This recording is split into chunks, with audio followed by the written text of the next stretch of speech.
This is just me counting to make sure how long it is between when I click go and when it actually starts to stream. Hi everyone, welcome to the channel. You're watching TechTechPotato, your one-stop shop for semiconductor news. If you've never been to the channel before, hello, welcome. I'm your chief spud, Ian Cuttress, and the point of this stream is to go over what happened in 2021, some 2022 predictions, and some of my upcoming videos. A few of you noticed that I've not really posted much video content in the past month or so. That's because I've been on a trip, and let's use part of the stream to tell you all about it. Now, if you are not subscribed, then let's go over to the webpage. You just click on this subscribe button. You can also follow me on Twitter. This is where I talk about most of my uselessness on more on my personal account, I guess.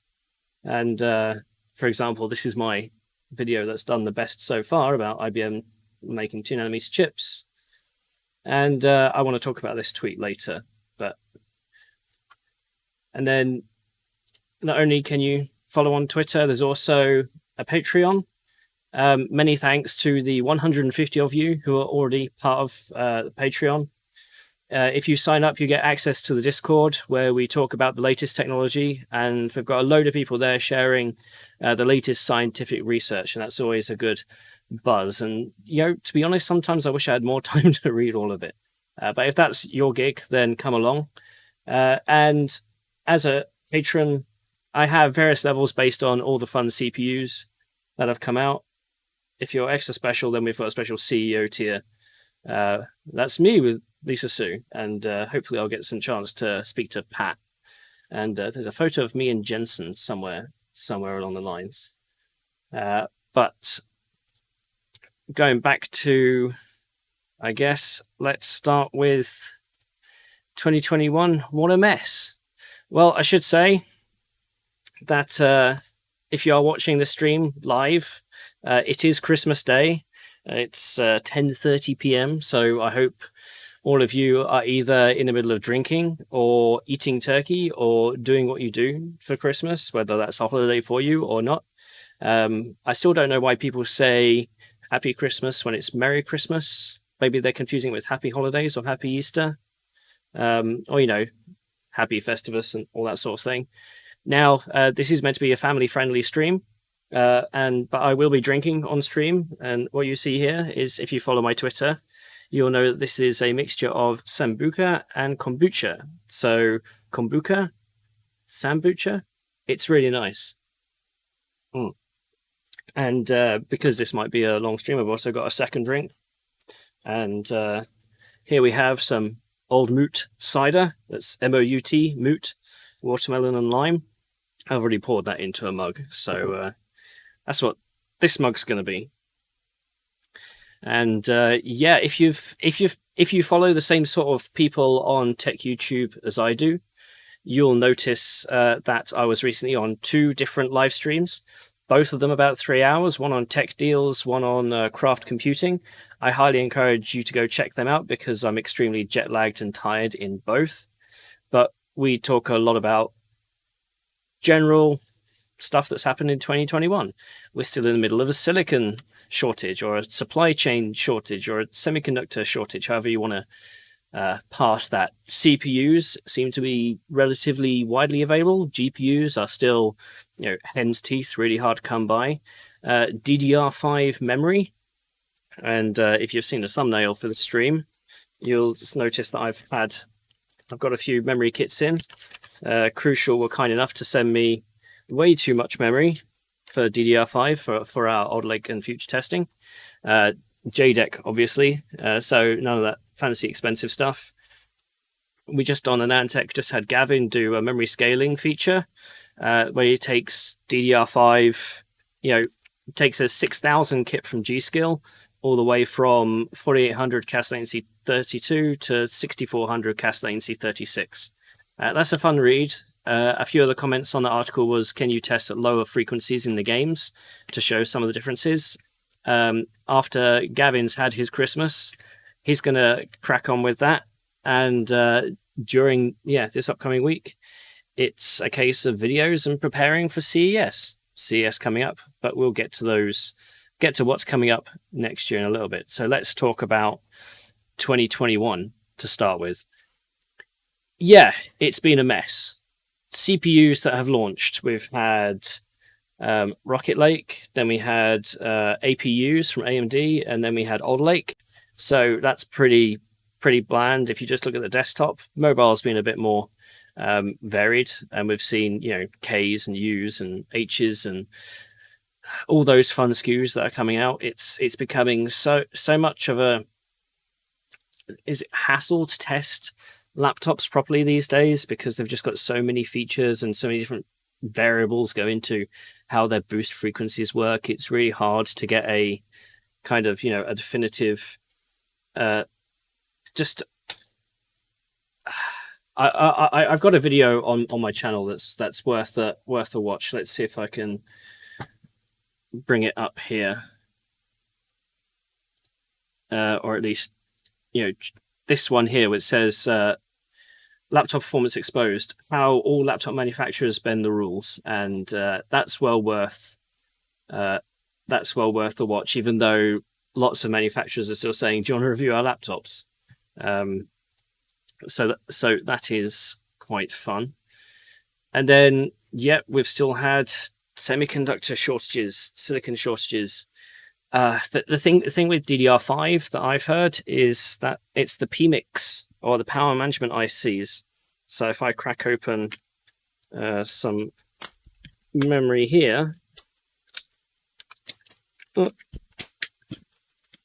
so you'll probably know that DDR5 is a little bit different to DDR4. The notch is in a different place. What's very important up here is what's here in the middle. That's the power management IC, or PMIC. And so what DDR5 did is move the power delivery from the motherboard onto the module itself. So all these chips run at 1.1 volts. And previously, when you had DDR4, you would put in 1.1 volts, and it would have to be supported through the whole of the chip. What this power management IC does is it can supply 1.1 volts individually to each IC, and this is dual-sided. And that means that it can be a lot more stable, and the idea is that you get better quality memory out of it. And unfortunately, it's that PMIC, which is probably built on something like 28 or 45 nanometer. Apparently, can't get enough of them. So it's that's my big thing. I mean, I've been seeing stories about how some of these kits are going for thousands of dollars, and it's stupid in a sense that if you want an Alder Lake system, usually my advice when you buy a system that's between two memory standards, DDR4 and DDR5, go for the DDR5 one, because then at least you've got a platform that the base between DDR4 and DDR5, the DDR5 base is higher, and it has the potential to go beyond. If you buy into a DDR4 system at that level, then you're already at the max and there's nowhere to go. And in the future, people are going to have DDR5. So do you really want to have a DDR4 system? What's the longevity on the value of that long term? However, in a situation where DDR5 is expensive, DDR4 becomes a much more pliable option. It's go back to the eponymous phrase: there are no bad products, only bad prices. And with DDR5 the way it is, maybe DDR4 is the way to go. And thank you all for joining. We're up to 140 people on the stream, and everybody's saying Merry Christmas and a Happy New Year. And it's going from 21 to 22. It's going to be interesting times. Everybody's trying to predict the end of this semiconductor shortage. Again, I retweeted a comment earlier this week about one company, one analyst firm or a manufacturer who deals with some of the, the power management or display controllers. It was something similar to that, saying that they won't see a return to normality by 2026 at the earliest. I think 2026 might be optimistic. So it's thank you to the $5 VC Jester. Being from the USA and a speaker of simplified English, can you tell me the difference between Nick, Nick, and Nick?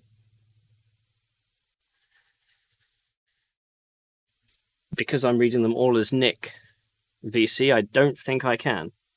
But it's cheers to all who might have some eggnog and stuff. And for those of you wondering about my t-shirt, this is from Chain Bear F1. So if you like Formula One and you've had a fun year watching the Formula One, and I've been very opinionated on it, then yeah, go watch Chain Bear. He's just shy of 500,000 subscribers. I think he's at 497,000. So push him over if you like Formula One. He does some really detailed videos. I would wonder if he'd be interested in a collaboration if we could ever find a topic that, intersects both Formula One and semiconductor technology. Like if Mercedes have a custom AMD chip for their CFD, that would be great to get on his, do a cross collab as well. So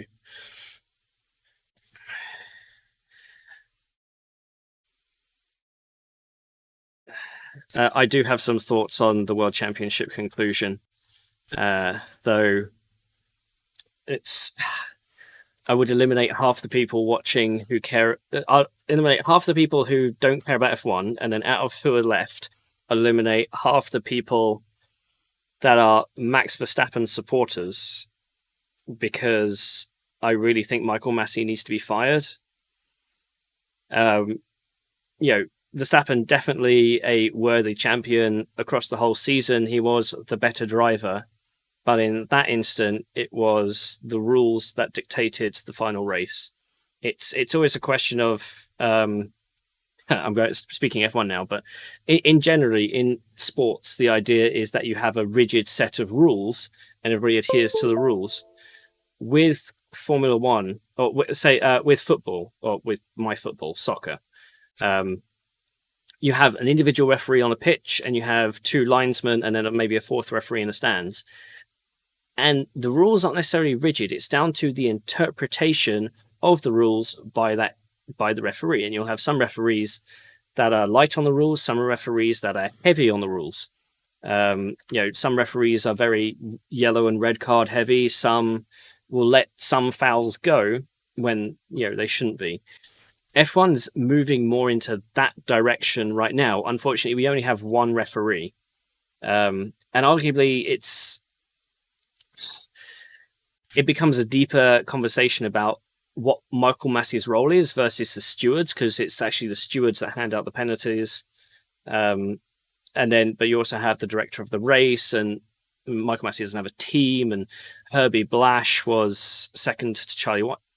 Yeah, I could go into that, but let's save that for a different chat. I did want some of this channel to be Formula One, but the last Formula One video I did, people weren't really interested in it. So it's I did talk about drinking. If you are drinking, to borrow a note from Jeff over at Coffee Computing, let us know what you're drinking in the chat. So.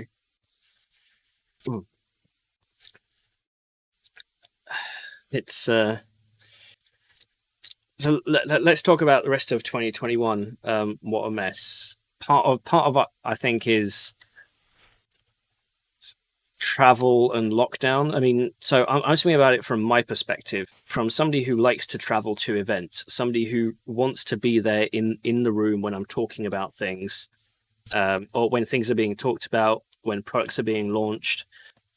Merely the act of being no longer in this office and being somewhere where a product is being launched means that you can focus, and you're dedicating your focus purely on that topic. So in my recent trip to the US, I spent some time at Qualcomm, some time at Intel, some time at a IEEE conference, and for each of those things, I was able to singularly focus on that trip.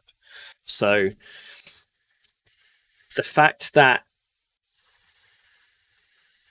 for the first 3/4 of the year was we couldn't travel, very pro we couldn't travel at that point because it was just too bad. The events that we got, CES, Computex, the traditional ones, and then some of the IEEE ones like ISSEC and SPIE, they just didn't have the same spark. So the fact that I was able to go traveling again, it's funny, I flew out to the US just after Thanksgiving, just as Omicron hit the news essentially, and people were like, shouldn't you go back to the UK in case you get locked out? And that was a possibility, but then the fear of Omicron kind of leveled out, and then it peaked again just as I got home, and then chances are the UK is going to go into lockdown. And then coming up to CES, that's in first week of January. It literally starts January 3rd. That's essentially going to be all virtual. However, I'm still getting emails from companies saying, "Would you like an on-site meeting?" Now we're not going at all. That's kind of been that was decided weeks ago for us. But we're now in a situation where I'm asking companies, "No, I won't be on site. Can we have a virtual meeting? Can we have a virtual briefing?" And some of them are turning around and saying no, they don't want to do virtual stuff. It's now, don't get me wrong. I spent 3 weeks in the US, and I didn't contract anything. I got tested several times while I was over there, and before I left and when I got back. One event I went to had 200 plus people. The other event had 600 plus people. So everybody there was masked and safe, and I had to stop people trying to go in for the handshake, make sure we're going for the fist bump. But it's it might be second half of the year. Fingers crossed Computex is going ahead. But CES is going to be a bit crazy. So 2021 still quite a mess. Does anybody else have anything to say on 2021? Jed is drinking wine from Lisbon. Anak Weibo 4, an iced tea. Michael M, green tea. John Mothtech is drinking a Weiss beer. Aaron is drinking water with funky cookies.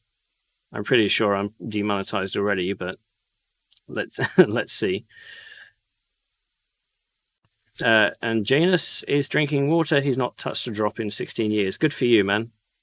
It's I'll be honest. I drink quite rarely. Usually at the end, the last thing at the end of an event. So it's the end of the year. It's almost 11 p.m. in the UK. I've actually spent Christmas on my own. So after coming back from the US, spent 3 weeks away. My wife is visiting her family, and just because of pets and travel and all this stuff, we decided that she would go visit her family. I'm staying here, and my family is visiting me beginning of next week. It's just all but I've actually had some fun. I slept in. I've been writing scripts today.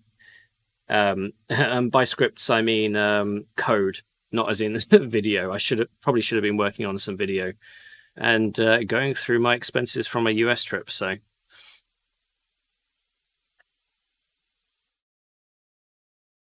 it's Ricardo is drinking water in Portugal. Trevor Uton is that drinking the Old English. I assume that's a breakfast tea. Morpheus and Domifi is drinking whiskey. We've got a Glenfiddich blended. Some Isogen is drinking some McClellan 12 and building a Gundam kit. So Isogen. It's fun video I'm thinking of doing. At Supercomputing, some companies do giveaways and fun events, but it turns out that there were some links still active from International Supercomputing halfway through the year, and I found the one for Dell. And I just put my name and stuff into it, and they sent me this, which is a Dell EMC PowerEdge server Lego kit. Now, for those of you that have watched some of my streams before, I also have a Lakefield Lego kit, Intel's first hybrid CPU. So maybe I should just do a video of me building these as Lego.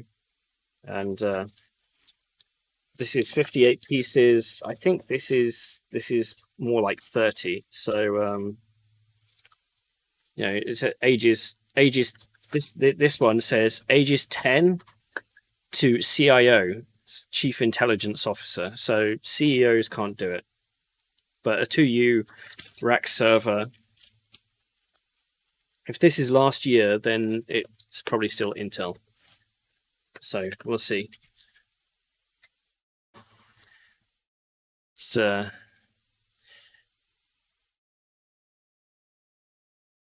Dominic says, if you're going to Computex in Taipei next year, you have to quarantine for 14 days. Isn't it currently 21 days? They've reduced it to 14 for Chinese New Year. Yeah, we'll see. Taiwan has a problem that even though their rate of infection is really low, their vaccination is also really low because they've got indigenous population that just don't want to get vaccinated. They don't trust the government in whatever way. And Anna did say, yeah, sorry, Streamlabs doesn't like spamming caps. I've still got that turned on for some reason. Intel, Amazon, Microsoft, AMD, and GM have all cancelled for CES. No, they've cancelled in person. So that's the difference. They're cancelled in person. They're still going to be there virtually. Merry Christmas goes to them. And Zeod says, I did totally resume the theatrical kind of scripts rather than shell scripts. Yeah. For the last couple of months or so, I've been playing around with Chia. And for as much as, people do or don't like crypto, I think Chia is a bit different. So I've been working on that. And managing scripts for that has been more fun than actually doing the crypto part, to be honest. It's fun. Catherine's got a Coke. Crispy Silicon has got a cream soda. Victor says, a topic for F1, how big their compute clusters are for running simulations. Because AMD have this long-term partnership with Mercedes, I've been badgering AMD, and other people have as well, to say, well, can you do a tie-in? Can you do an event? Because AMD did one with Ferrari a while back, but that was just more of a Threadripper go fast thing, not a detailed thing actually about the F1. The problem is the pandemic. They might have done something by now, but they just don't want to because of the pandemic. So Speak Out and Remove All Doubt is saying, I'm drinking cider from a lemon. And then, yes, Lego Stream. Lots of people saying Lego Stream. So, and yeah, Vegas is quite bad for the pandemic right now. Vignesh says, get on regular OBS. So I am actually streaming using regular OBS, but I've got Streamlabs tied in. So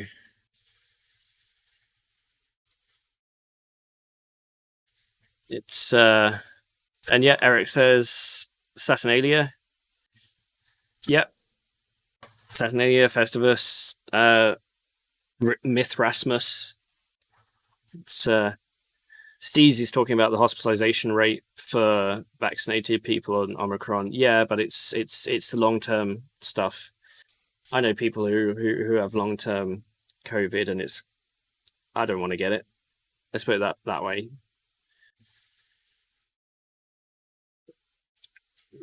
Daisy asks, do you think all the problems of these few years has changed the way you do videos? Not really. This was a discussion I had with Jeff. I think both Jeff and Tech in the last couple of weeks, a lot of tech YouTubers are seeing their view counts dip or subscribers level out. But I've noticed a trend that they're the people who focus a lot on reviews, whereas my channel focuses more about the technology and interviews. And when I've got a proper pace of videos going, my channel is growing. And I mean, this is actually probably a good time. So here's back to the channel again. And thank you all for subscribing. That I've got over 60,000 now. We're moving towards the magical number of 69,420, and I'll see if I can capture that. But I did want to talk about a couple of let's talk about some YouTubers who you should be following, that I enjoy watching. This is a new one that I've been following, Anastasia in Tech. Her channel started roughly the same time as mine did, actually, but she's piling on some of these videos. She's based in Austria, I think, studied in Moscow. If you like TechTechPotato videos, follow Anastasia in Tech, because of the 10 or so that I've watched, it's very, very similar content, though she is a lot better on the B-roll than I am. And if there's room in the future, I think it would be really nice to do some collaborations with her, especially on I believe she says she works for one of the big one of the big chip vendors that we all know, though it won't specifically say who. I should point out that that's a socket 775 chip in that. Another channel you should all subscribe to is Tech Ambrosia. Amber there, it's a more retro sort of type stuff, and she does funky things with 3D printing, and then does proper analysis of lots of old hardware and old games, and she participates in a lot of the retro community, hit slot one build off. This is fun. I do watch pretty much all of Amber's content, and fairly small, so go give her some love. And then also Guido over at Fully Buffered. He's one of the mods on the Discord server. He's been going for a while. We've been talking back and forth. He did a great initial analysis of the M1 Pro and M1 Max launch. And he's got me up there. Thank you.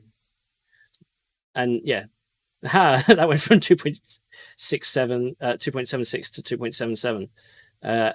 He does some really fun things with. He fixed a really old, custom water cooling, Intel's last single core CPU, some really old hardware. I'm envious that he's got hold of the Quad FX system, and go watch Guido, go subscribe. There's my recommendations for channels today. So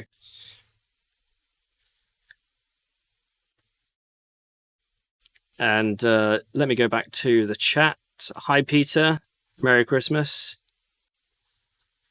And Ian Bunting says that he saw a Lego Voodoo card. I think I might have to get 4 or 5 Lego kits because they are quite basic, and that's why I should do a stream on. So Gaston is drinking a Fuller's Old Winter Ale. Peter's on a rum and hot chocolate.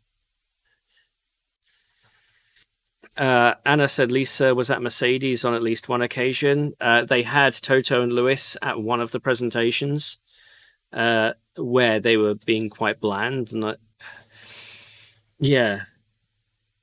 what would I ask if I got Lewis Hamilton for an interview? Let's see. Vignesh says it'll be awesome to learn about what chips teams are using, since the old AMD Fangio chips were made for Ferrari ages ago. I think that F1, at least in CFD, they've now got a reason why the custom AMD chips worked back then. And this is one of the first videos on my channel, actually, is because they were taking the CFD output as the max flops per chip. So what AMD did was they fused off some of the execution ports that weren't being used in CFD to lower the total gigaflops of the chip, and then they were able to use that. So yeah, I don't think there's any more custom chips going on. So Zertmaster has got the SOCO and Eggnog. What's SOCO? The Colossus 59. Have you seen IBM FTFET? That's yeah, that's probably a good segue actually. Let me rearrange some windows and see if I can. Okay, here we go. That might be better. So one of the things I did want to touch on is this IEEE-IEDM. This is a conference that I was just at.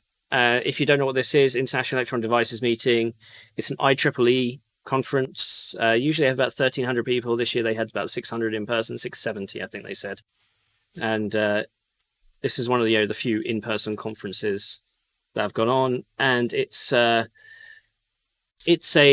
technical research conference. So half the papers are from industry, half the papers are from academia, essentially, about next generation technology. You can go to the website. It's IEEE-IEDM.org, or just put in IEDM 21 and it should be the first link. And if you want to have a look at what some of these things are, go over to up here to press and press kit. And all of these are free to download, I think. And you've got various papers here with captions and pictures. I do have all the papers from the event, but I can't share them because they're copyrighted, because it's IEEE works with the journal, and the journal owns the copyright. Though I do plan to do some content around some of these papers. But interesting things like this one, 2D materials compatible with 300mm production. So 2D materials, if you think about normal transistors as planar, then you have FinFET, then you have gate all around, then you have fork sheet, then you have stacked gate all around. This is a video I want to do to talk about the next decade of transistors. Then you have 2D materials where, when they're made, if you know salt, sodium and chloride ions, that's a full 2D lattice.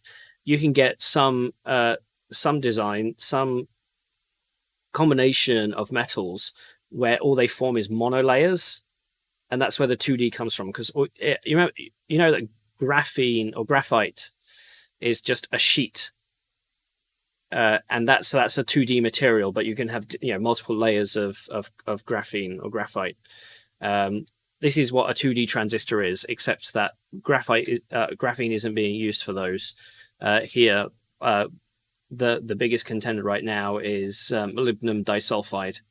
And basically this is Intel saying, we can do this on 300mm wafers. You may think, well, that sounds stupid. Surely that was possible anyway. No, some of this stuff is hard. Some of this stuff is hard. Some of this stuff is hard. So that's an interesting paper, just basically saying we're able to grow multiple monolayer 2D transistor, at least grow the material. It's another thing to embed it in a manufacturing process. So that's an interesting paper. Then we've got, actually, let me just bring up that window. So this one is a part of high ultra density DRAM. So this is the Chinese Academy of Sciences / Huawei. Yes, Huawei still does research. And this is talking about moving DRAM into vertical scaling. So now you have 4F squared DRAM. I'm vaguely familiar with some of these terms, but the idea is that you just get super high density. I don't think that, at least in this, what they've done here, I don't think they've put in what would be a theoretical density. I'm going to have to look into the paper to see exactly what manufacturing process they've been trying this on. Because Huawei still does some manufacturing internally. It's just not on necessarily leading edge. Another paper would be VTFETs. This is what talking about in the chat. So this is another variation on transistor technology, where instead of having essentially your source and your drain side by side, and then your transistor gate around the middle, you have source and drain on top. I'm not sure that this is as scalable as some of the other technologies. The IBM, Samsung, it'll be interesting to see what happens here. I did see some media online was saying, well, it says an 85% reduction in power for the same performance. So that means we'll go from 1 day battery life on a smartphone to a week. I called that person out saying that's not how this works. That's not how any of it works. Was the power done at idle? Was it done at load? What manufacturing process is this on? Look, it says right here. I can't select it because this is whatever they're using. Ignite. 45 nanometer gate pitch. So yeah, this is just saying we've got a technology and our model reference we think gives better performance because it reduces capacitance, versus lateral FETs, which I guess are just planar. So it's not even comparing it to FinFETs. What? Oh, excuse me. And then, yeah, inspired by DRAM, vertical transistors. So, yeah, there could be a small video in that. And then we have carbon nanotube transistors. So this is being compared to nanosheet technologies, and very easy to say 700 gigahertz. Who wants to, if I was that same media outlet saying, oh, 6 days battery life, why didn't you post this paper and say, oh, 700 or 600 gigahertz transistors? Yay! It's so stupid because that's, nanosheets conduct 200 gigahertz and we're talking about attajoules per cycle. Yeah. You see where I'm getting at there. It's a bit insane. So this is done by IMEC. IMEC are one of the research companies in the field that help develop a lot of this technology, and then they license it out. So, and it's extended scale length theory. So this is a study on FETs. It's just the theory. It's not even. Yeah. Okay. And there, we have, this is anti-ferroelectric capacitors, hafnium-based ferroelectric RAM, or FeRAM, which is different to Fujitsu's FRAM, and it's moving some of these structures vertical, so you just have higher density, having read and write speeds of 2 nanoseconds, reliability 10 to 12. We're still a factor of 1,000 away from it being DRAM. But this is Intel. Intel had 5 or 6 good papers at the conference that I probably should do a video on. I just need somebody to maybe edit the videos, or I just need dedicated time to go through it. Haven't had that recently, but... And so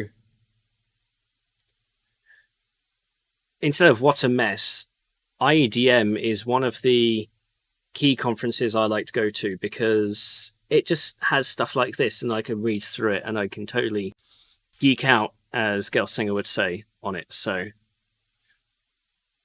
and but yeah, VTFETs. There is so much more to talk about at IEDM than VTFETs, but it's arguably still worth a look. So.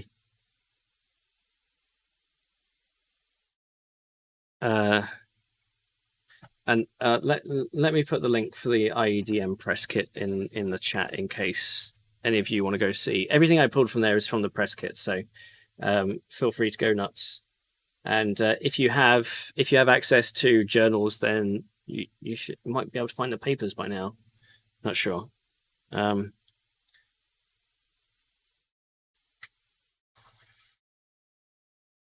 Isogen asks, did you watch the JWST launch? I'm not entirely sure what JWST is.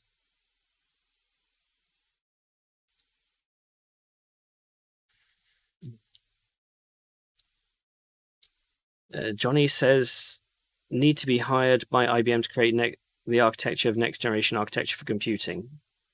So I think Anastasian Tech's getting a load of new subscribers. Anna says, what was your F1 recommendation again? I watched Chain Bear. I watched Tomo F1. WTF1 is a bit 50-50. So I know. So sometimes I think the main guy, is it Gallagher? Is that his last name? He's a bit too in your face. He clearly knows more. So, and as Tomo F1, and then there's another. Let me find out. Josh Revel. There we go. They're my F1 recommendations. Josh Revel, Tomo F1, Chain Bear. So, and then let's see. Yes, it's Sir Lewis Hamilton.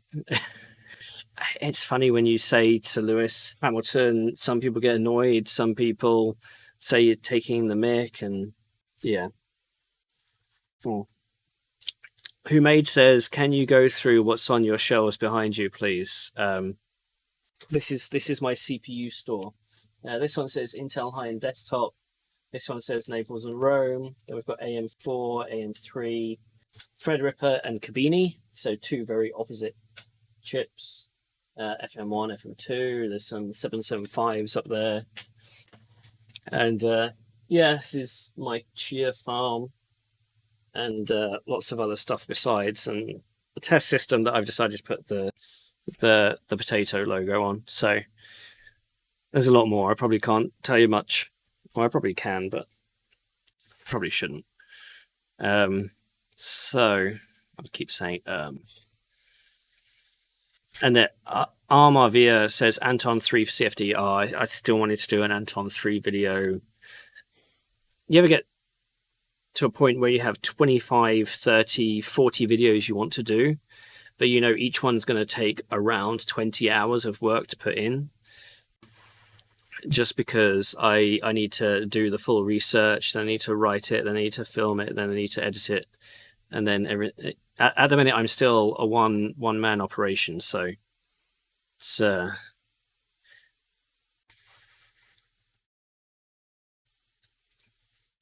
Juxu says, I remember the AMD video bit with the Mercedes folks. The idea was good, but I think it turned out pretty poorly. I think part of that was because of such a busy season and also just distancing.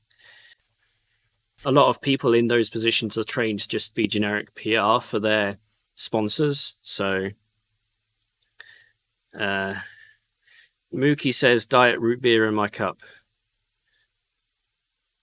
I don't think I've had root beer.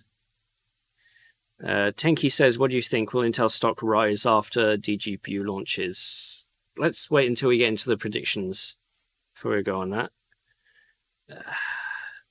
Anna says coffee and Baileys and cream. So that's espresso martini. It's, oh, you guys are talking up a storm here. Lajitaja says, I would love if these talks would be available as VOD sometime after the talk. The problem with IEDM, not a problem, I guess. Hot Chips is the abnormal one in the industry because it's open to everyone and it's not necessarily academic based, it's industry based. Because academic based ones, academia is based all around publishing in journals, you then get into copyright issues, and it's funny. So one of the keynotes at this event was a Samsung presentation, and it was really, really good. And I took lots of notes. And if you follow my Twitter, I tweeted a lot during it as well. But I couldn't post photos. And afterwards I said, can I have the slide deck or the recording? And so the press team of IEEE-IEDM reached out to Samsung, and Samsung said no. But then I said, well, isn't the recording going to be available online later? And they were like, yeah. So why couldn't I have the recording? I've just checked, the recording's up. I tried to pull it down natively and I couldn't do it doing my regular method 1. I've got a backup method 2 that I still need to check. I won't be able to repost the video, but I think I'll be able to get screenshots of the slides at least anyway, so excuse me. And any news on 3.5 materials, says the Backyard Chemist? There is some, but not really. They're used for in different areas. Janus is talking about germanium transistors on IEEE spectrum. So Gate All Around uses silicon germanium as the sacrificial layers. So it's yeah, germanium's already used quite heavily, I think. So, and yet 700 gigahertz processors. That's what we need. It's yeah. Hi, Rogue. Everybody say hi to Rogue. Oh. Culture says don't right-click the videos. No, I have multiple ways in which to pull videos, some of which are source-based, some of which are extension-based. So it's so we're 45 minutes in. Let's see if we can now go on to the potato predictions. So hi, Jeff. Jeff appears in the chat. You all rested up, now you're back home? No, I've been back home, just over a week now, and I'm still not sleeping properly. It's not jet lag, it's a bit more fundamental, I think. And yeah, need a few days of just calm, and then I need to attack CES, even though we're technically not meant to be working until the 3rd, but CES starts on the 3rd. But for the start of 2022, for those of you who aren't in the media, like I said, CES starts on the 3rd, but the day you should all be interested in is the 4th of January. We have got AMD keynote, Intel keynote, Qualcomm keynote, and NVIDIA keynote. Maybe not in that order, but it's like 8 o'clock Pacific, 9 o'clock Pacific, 11 o'clock Pacific, 12 o'clock Pacific. So in 5 hours, you've got 4 keynotes, and I believe most of them should be live streamed. And yeah, it should be fun. It should be fun. I said hi to Adam. Did I? No. Adam messaged me earlier. Sorry, Adam. It's, chat's going really faster than... I don't have somebody controlling the horizontal and vertical. That's the problem. What did you ask, Adam? Did you ask something? Oh, this is where I control F and accidentally control W. Ian needs to eat more paper. Okay. Oh, yes. So predictions.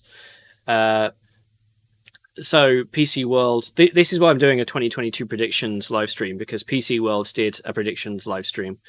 As part of their, show number 200. I interjected in a couple back last year and they reclaimed them this year. And the one that was accurate was Intel gets a new CEO. And I can't remember what the one I got wrong was, but nobody broke 50% accuracy during the full nerd stream. And I think I did. So there we go. There we go. So on the back of that, because I caught the live stream late, I have I made my own predictions, and I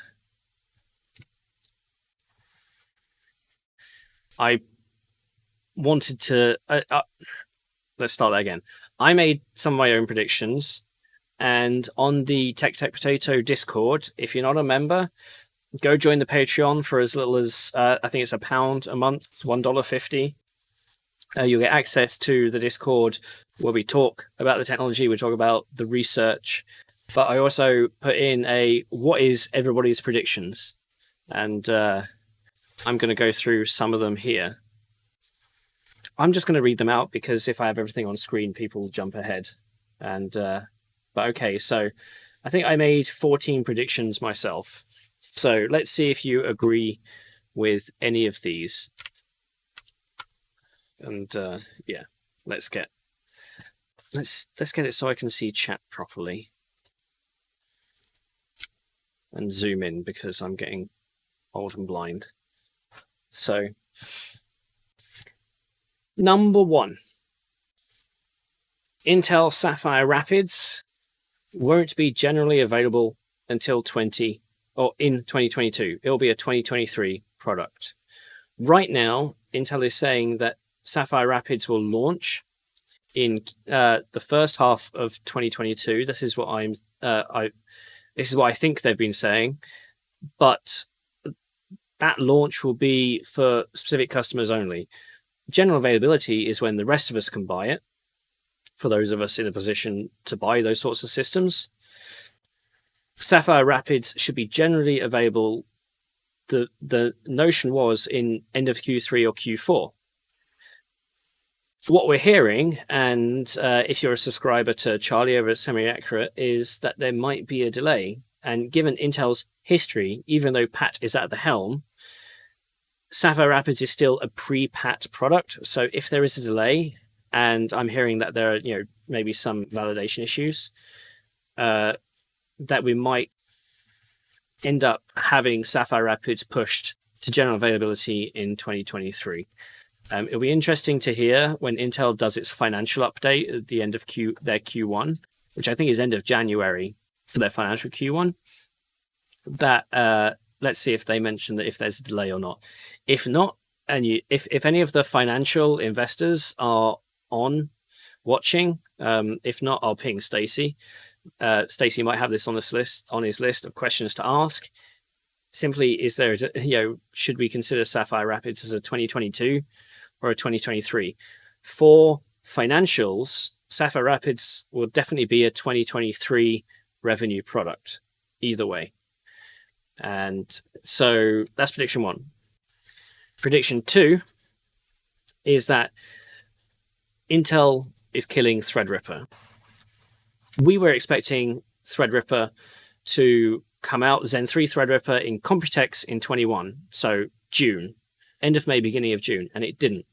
And we haven't heard anything all year, and it kind of sounds like Threadripper is dead, but Threadripper Pro would still continue, which is interesting given that I've been speaking to some of the OEMs here in the UK, and they're saying they have a strong customer base for their Threadripper systems.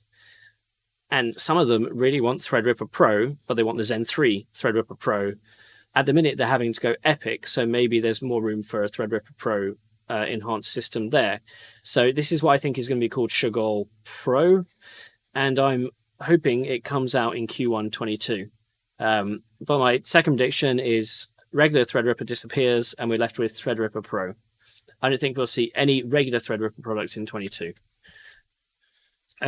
Beyond that, I part of what adds me to that point is the main person behind Threadripper at AMD was James Pryor.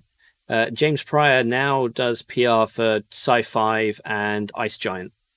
So I wonder how much impetus there is inside AMD to continue the Threadripper line and instead just make it a Threadripper Pro and focus it on the workstation market. I mean, that sort of market, the 64-core HEDT, is actually quite small. So I wonder.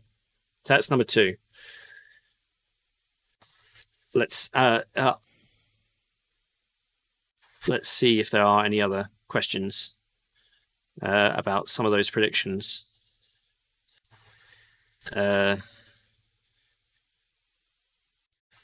Yeah, according to Intel, Sapphire Rapids will launch in 2022. MRV, yeah. So Milan launched in 2020, but got general availability early 21. Yeah, so responding to the enterprise stuff, if a company is steaming ahead hard with a product, they will sell it to their early customers 6 months ahead of launch, and launch is general availability. If a company is having problems with their enterprise product, they will launch it 6 months before general availability. They'll launch it when they're seeding their key customers, like the cloud providers. And I think we're in a situation right now where Intel is launching as they're shipping to their key customers first. They used to launch when they had already been shipping for 6 months. AMD's the other way around. So, though we'll see. It's, yeah, I'm wondering if some of the issues Intel's having might not be Intel only. So, Backyard Chemist says, isn't Sapphire Rapids supposed to be the CPU for the Aurora nodes? Yes, and Aurora will be the first people to get them, and they'll be getting engineering samples, ES1s, ES2s, maybe even QSs. I've got a video on what is an Intel engineering sample CPU that's well worth a watch. So, and did Tech Ambrosia come in the chat? I didn't see.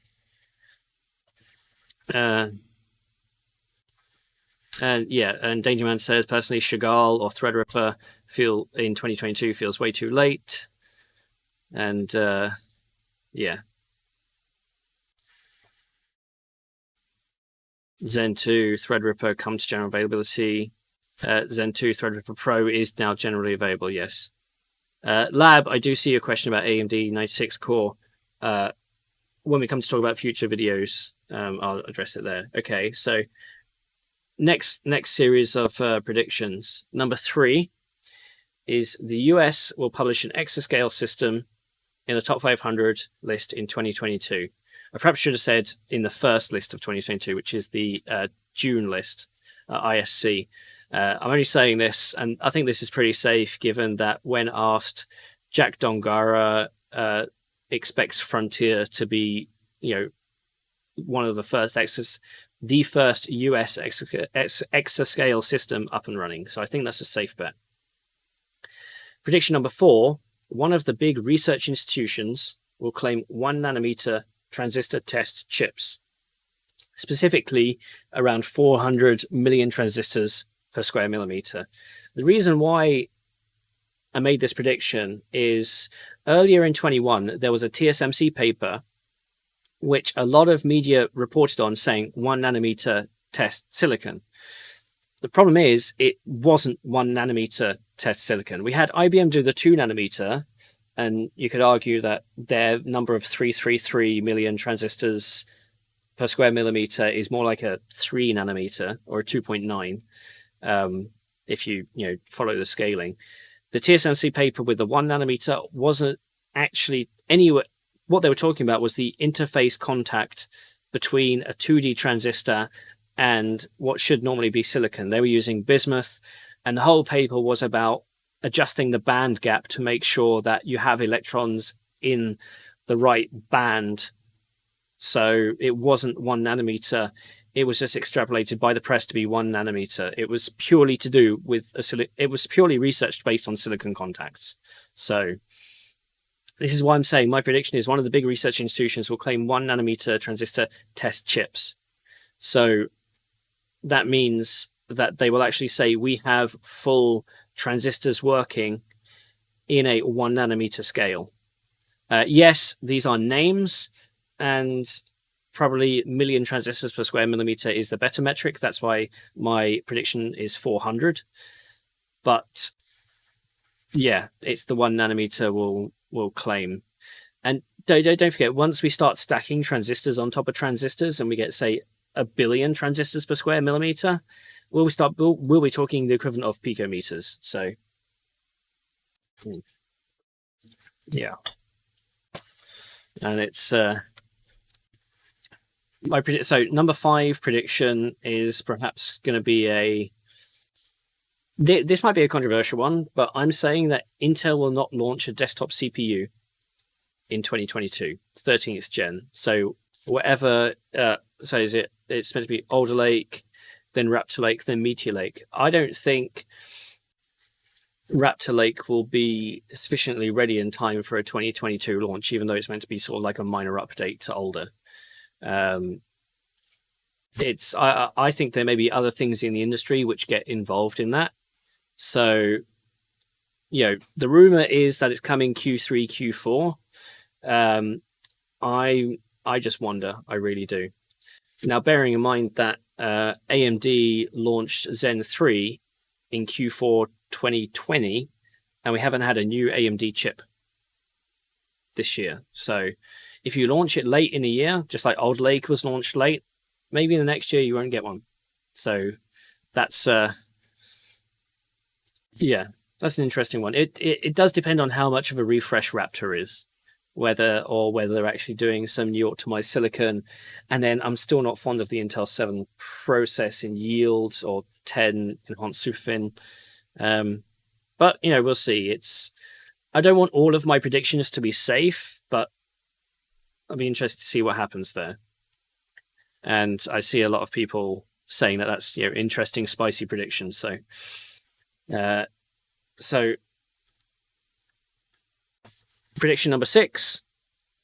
Now, I've just been at the Qualcomm event, and Qualcomm's Tech Summit at the end of 2022. One of the big features there is going to be the Nuvia chip for their laptops. I've covered Nuvia a lot on AnandTech on this channel, and that chip that they say will be ready for product in 23. Big part of the 22 conference, the Tech Summit, will be just on that chip. And I claim that Qualcomm will say that they will have 10% IPC over Intel at the Tech Summit. We've already seen what Nuvia had predicted before they were acquired. Was it Geekbench scores of 2100? So we'll see. I did just see a comment in chat, Brad, saying Intel 7 is actually producing very solid yields, it would seem. I think it's too expensive, because don't forget that's still a non-EUV product. Intel's still yet to commercialize EUV. So they're doing quad patterning, DUV. They're probably looking at 120, 130 masks. Zerp asks on my 10% IPC for the Nuvia chip over Intel, whatever the Intel chip is at the time. I've already said that, perhaps it won't be there won't be a 13th gen in 22. A desktop 13th gen. There might be a laptop 13th gen. I will publish a list of these predictions in the description of the video after we finish, I think, just so people can check. Prediction number 7 is that Computex 22 will be virtual. I don't like making this prediction, because I want Computex to be in person, but because I'm making these predictions post the latest variant, Computex 22 will be virtual. Maybe this is more sort of like a press thing, but it's sad. Really wanted to go. I haven't been to Taiwan now since 2019, 2018 Computex. So prediction number 8. All this talk about gate all around. We've got Samsung doing 3 GAE and then 3 GAP. My prediction is that there will be no consumer available gate all around chip in 2022. Even though Samsung says, their 3 GAE, their 3 early is ramping in 22, I don't think that will be used for any consumer-based product, and everything else will be later. So gate all around 23, that's probably more certain than not. But for 2022, nah. So prediction number 9. I've got 14 predictions. So number 9 is that Zen 4 will be delayed, which again is another spicy prediction. We're still the best part of what, 3 quarters, if not 4 quarters out. Zen 4, PCIe 5, DDR5, new motherboards, new sockets, updated architecture. There won't be a brand new design. It won't be a ground up redesign because it'll be iterative on Zen 3. But with the way the supply is going, with the way DDR5 is going as well, with the PMIX and the pricing, yeah, Zen 4 might be delayed. What I'm saying is that I haven't put a specific date. I didn't say delayed until 23. I just said delayed. So I'm expecting at some point AMD to say a more concrete date, and then perhaps say, yeah. So if I say Zen 4 is currently meant to be on track for Q3, it'll be delayed to Q4. So Zen 4 desktop. Sorry, Q3 22. I'm getting all my years mixed up. So I think it'll be delayed from Q3. Prediction number 10. Intel Arc GPU will hit 10% desktop market share. This one's a bit more wishy-washy because it depends. I'm hearing a mix of they're going to be attacking it in high volume. So they need a lot of chips to go to 10% market share, but the way people want GPUs, Intel will sell everything that they make. Question is, will it be enough? So it's more a comment, I think, based on Intel's capacity at TSMC. So whatever they can supply. And to answer Dominic's question about AMD launch DDR4 and DDR5 motherboards for Zen 4, just like Old Lake, no, I expect the Zen 4 desktop chips will be DDR5 only. And in the same way that I said Intel should have delayed Alder Lake because of DDR5, yeah, I still think DDR5 is going to be in a horrible situation come end of 22. So, but yeah, my prediction number 10, Intel Arc will hit 10% desktop market share. So, prediction number 11. This is a fun one. The Full Nerd will have NFTs made available, and that's because their publisher will demand it. I joked about this on the PC World live stream in the comments, but PC World is owned by a large publisher, and the publishers these days like money. So maybe we'll have Full Nerd NFTs. So we'll see how that goes. Prediction number 12. There will be no chiplet-based APUs in 2022. And by APUs, I'm talking about mobile chips from Intel and AMD. Chiplets are great, but on that scale, I don't. The way I frame this is there has been no chiplet-based processor under $300 right now, and I don't think it makes sense to produce a chiplet APU or a mobile chiplet processor for under $300 still. So it's the cost is too high for the additional packaging and shipping chips where you need to go, and when you're at 100, anywhere between 100 and 150 square millimeters, yeah, it's like smartphone going. Do I see smartphones going to chiplets? Was it Oppo just announced they're doing an NPU as a separate piece of silicon, or is that Xiaomi, or one of those companies? It's yeah. It depends how you define a chiplet, of course, because you could say, well, in a smartphone, an external modem might be a chiplet, Or you could say in a mobile processor, well, the chipset is a chiplet. I think I'm defining chiplet as separate dies for CPU and GPU, or CPU and I/O. In the sense that the maybe CPU and I/O still falls foul. The chipset is the I/O. Okay, yeah, let me clarify that. No chiplet APUs in 2022, where the CPU and the GPU are on different pieces of silicon. So, and then that ties into my prediction number 13. No desktop chiplet designs below $300. So, and number 14 is an easy win. No, I guess it's not an easy win. I guess number 14 is Qualcomm will start talking about 3D stacked mobile CPUs.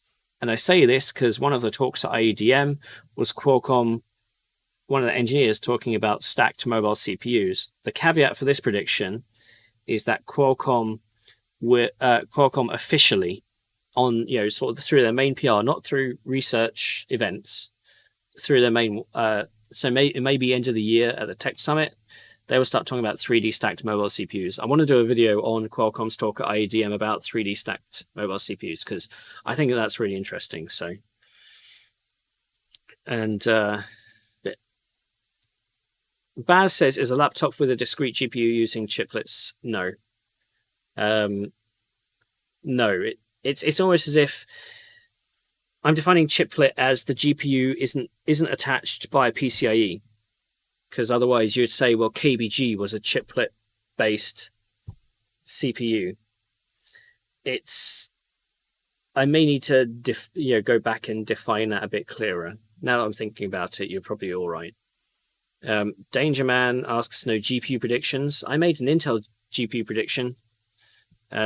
So yeah, I really need to refocus my head on the discrete GPU market because I've not been focusing much on it of late at all. And some people are asking about Apple predictions. Again, Apple's are hard. They could start talking about M2. They might not. So Apple only cares about chips for themselves. So. And Robin says, when will we see 3D stacked desktop CPUs? Compute down, compute die. Unlikely. It's Amarvia says, from what other people have discussed with me, Threadripper Pro and Epic are compatible. Yeah, I've heard that too. As in, some Threadripper Pros will work in some Epic boards. I'm not sure if vice versa, but Threadripper does not work in Threadripper Pro boards. I've tried. Ooh. So, yeah, those are my 14 predictions. So, quick recap. Sapphire Rapids won't be general available in 22. Threadripper disappears, only Threadripper Pro. US to have an exascale system in 22. One of the research institutions will claim 1 nanometer test chips or 400 million transistors per square millimeter. No new Intel desktop CPU, 13th gen in 22. Qualcomm will claim more than 10% IPC gain over Intel at the end of the year. Computex will be virtual. There'll be no consumer gate-all-around chip in 22. Zen 4 will be delayed, though it may still launch in 22. Intel Arc will hit 10% market share. Full Nerd will make NFTs available. No chiplet APUs in 22. No desktop chiplet designs below $300. And then last but not least, Qualcomm will start talking about 3D stacked mobile CPUs. Robin does ask, is TSMC going to chance its naming for processes below 1 nanometer?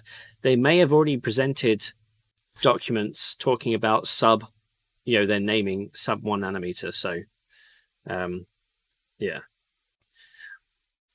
I do have some guest predictions from my Discord. Again, if you're not a member of the Discord, head on over to the Patreon, patreon.com/TechTechPotato.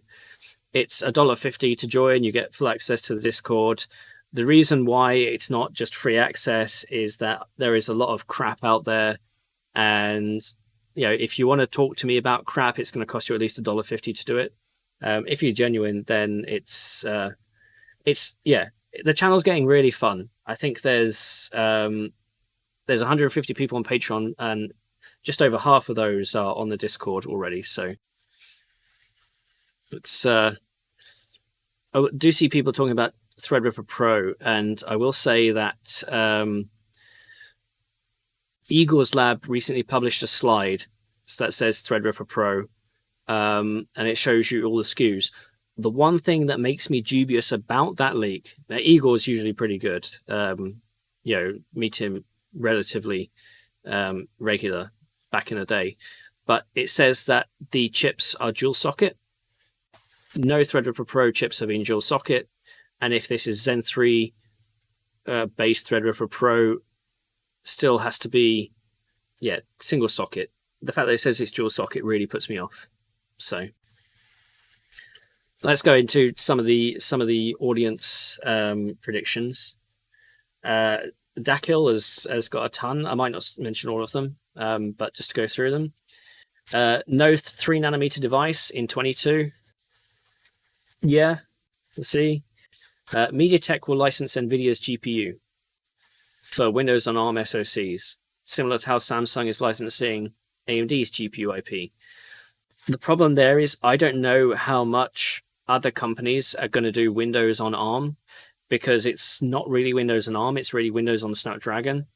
Qualcomm's integration with Microsoft on that project has been so pivotal that it's going to take a lot of effort and 2, 3, 4 years before any of the other ARM chip vendors are able to get in the game. Really, it is. So it's Dakil also says new console refreshes to come as holiday 22. I'm not sure if I have much to say on that. NVIDIA will terminate their attempt to acquire ARM before the end of 22, with a termination fee already prepaid. And then SoftBank will IPO ARM, and Qualcomm, alongside other large ARM licensees, will aggressively court SoftBank to buy ARM shares in an IPO, and the regulation cycle begins again. I think I was saying this on stream with Jeff. ARM is ARM's like the nice British company who doesn't want to rock the boat. So thanks, Anak Weibo. I just got your message to say you joined the Patreon. Awesome to have you. So ARM just wants to be nice to everyone, and it's they're being pulled apart in many different directions, not only by regulatory frameworks, but also the companies that want to own them. So he also says that NVIDIA will have next-gen GPUs on TSMC N5, while the entry will be on Samsung 5LPP. That's it. Next year, NVIDIA new GPUs, it comes down to whether there's volume and they'll just get sold out. So, and then Microsoft will tease a cloud streaming portable device late 22. I'm not sure about that one. I mean, Dell had a fun one at CES last CES in person. I've got a picture of me biting it. That was meant to be Tiger Lake based, but that never made it to market, did it? Warren says Zen 4 will see no or limited availability in 22. I think that goes along with my prediction there. Next gen iPhone won't see significant advancements in CPU performance due to TSMC delays. That'll be an interesting one. Which may in turn give Android a chance to close the performance gap. I really do think the best chance for the performance gap to close is with the Nuvia chip, because the Nuvia team are the people who essentially did the architecture for the M1 and the M2. So they know what they're up against. The question is whether the Nuvia team, the core they were designing, is suitable for mobile. Next up, Warren also predicts next update to Windows will be called Windows 12 and will be better received than Windows 11 was. I'm not sure I agree with that. I think they'll stick with the Windows 11 for at least 3 years and won't mention anything, else. Another prediction, LG will expand their use of Ryzen in laptops. Yeah, I'll go along with that. Exactly how you want to measure that or not. We'll see. Number 6, we'll see PCIe 4 only motherboards for Old Lake in 22 in order to save costs. Yeah, I'm seeing some rumors that the B610, is it? Will, no, the H610 or the B660 will be PCIe 4 only. Number 7, DDR5 memory will be very close to similar DDR4 memory in price by November. That's not I don't think that'll be in 2022. I think that'll be in 2023. So 2023, the expected crossover price for DDR5, DDR4 is in Q4 23. So that won't happen in 22. Sorry. And then Warren also says NVIDIA acquisition of ARM will fail. Matt, also known as Codger Face, TechTechPotato breaks 100k subs. Yep, that's the goal. I didn't do any predictions for the channel. I just did predictions for the tech industry. So AC666 says 13th, contradicts me and says 13th gen will launch next year. Also says we'll launch next generation data center GPUs called Hopper, NVIDIA. AMD will launch on-package CPU plus GPU for the server market as an instinct. There will be consumer PCIe 5 SSDs, but no PCIe 5 GPUs. Yeah, I'm not sure there'll be any consumer PCIe 5 SSDs. It's still such a new technology that I think the data center market will consume it. Whether they will be announced in 22 or not, you might have to wait till CES 23 for any of them. So we'll see. Next gen NVIDIA GPU for data centers will get a display output and be superly priced like a Titan. I'm not sure. AMD acquisitions of Xilinx will go through and be completed. I did ask AMD on Christmas Eve, actually, yesterday, because they announced about the wafer scale agreement improvement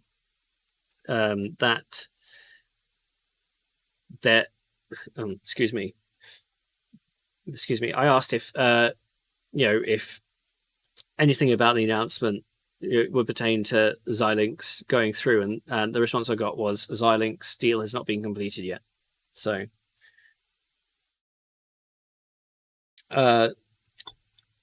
AC666 also says Xilinx will announce TSMC N5 products for their FPGAs.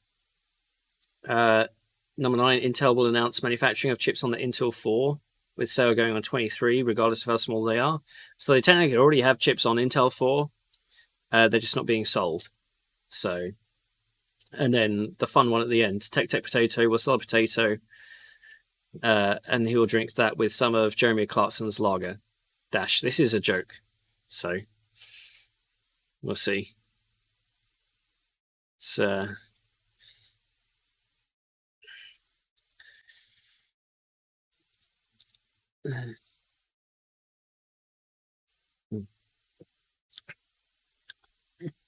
Amarvia says Nuvia mobile cores will have matrix accelerators like AMX, probably, though they'll call it SVE because it's ARM. SVE2 is such a good idea compared to AVX.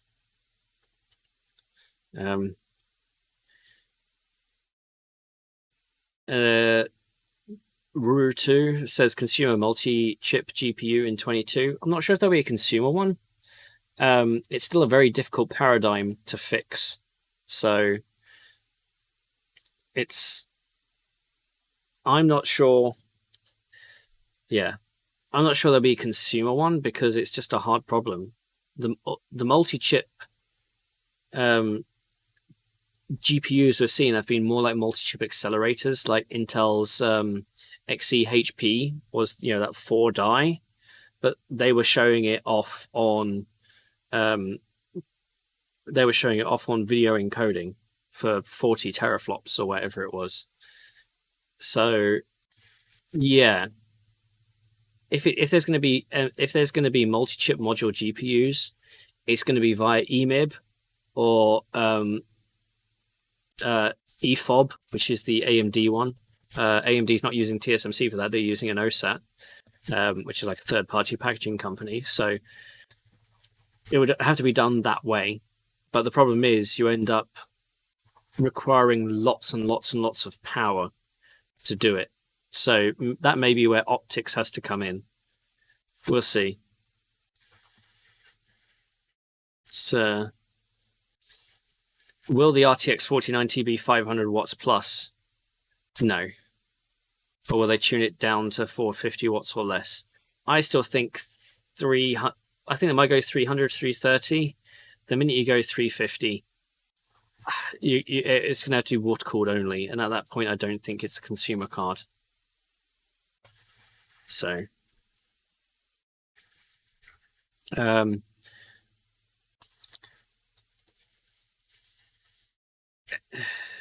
who will come out as a winner in 22?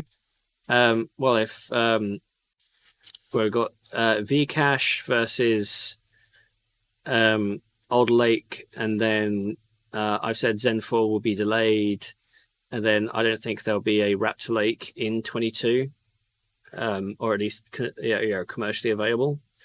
So, yeah, if Zen 4 actually does come out, that's going to be the likely plus.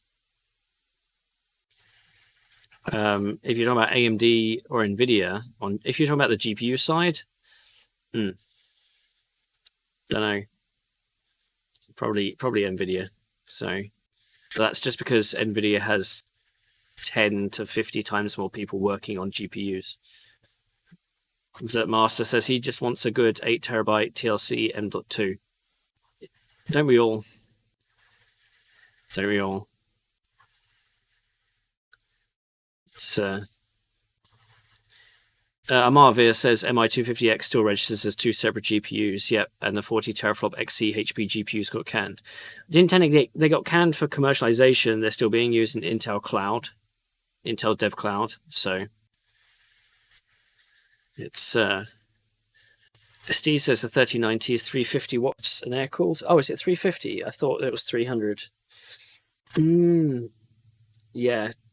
Still 350s, yeah, triple slot cooler and pushed. Yeah, so. Hey, actually, hardware overclocking is in the chat. How's it going?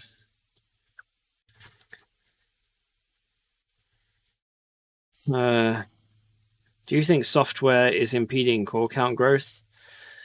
Bartek. So this is a thing. People seem to think, oh, if you just got more cores, you just rewrite your software to use more cores. But then I write software and I write scripts, and there are definitely things that can't be multi-threaded in what I write. You do have to be linear. So, but as far as I understand, computer science graduates are now being taught threading as part of your day zero learn how to program sort of stuff. That didn't used to be a case, so it still might be another 10 years before that permeates more into just general software. Bartek, to your question about definition or difficulty, definition. Some things can only be linearly processed. So it's also, it's like when you have say you have a large Excel spreadsheet for your business, some cells are reliant on others to do their calculation first. So that's where you have the linear chain. But then you also have some cells that are independent from others.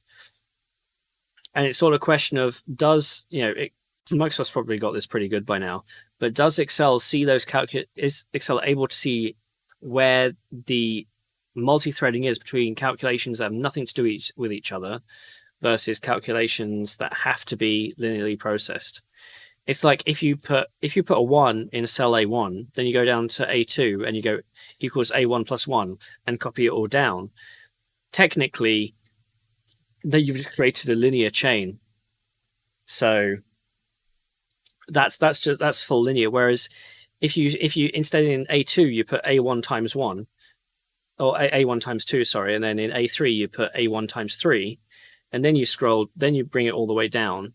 If Excel does it right, then all of those become independent calculations. So it's not only is it from user perspective in order to manipulate it, you also have to have the software be able to recognize. And as Warren says, yeah, if it takes one man an hour to dig a hole, it takes 10 men 6 minutes to dig a hole, but you can't make a baby in a month with 9 women. So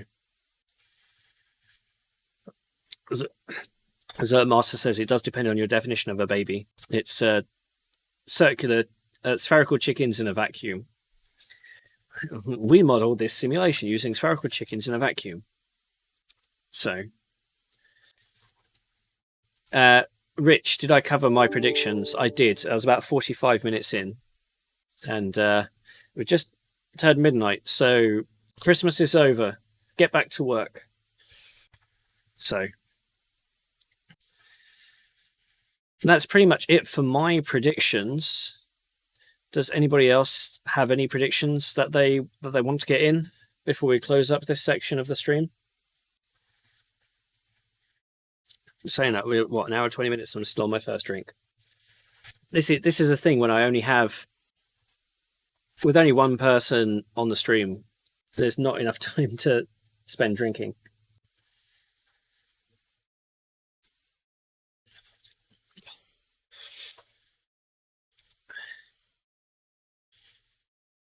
Yeah, I mean, for those of you who have seen my PhD live stream, you'll know that a lot of what I was doing was parallelizing code that people were writing. They were writing very linear code and didn't know what multi-threading was. So it's yeah. Vignesh asks, will AMD make Threadripper Pro available for standalone DIY purchase?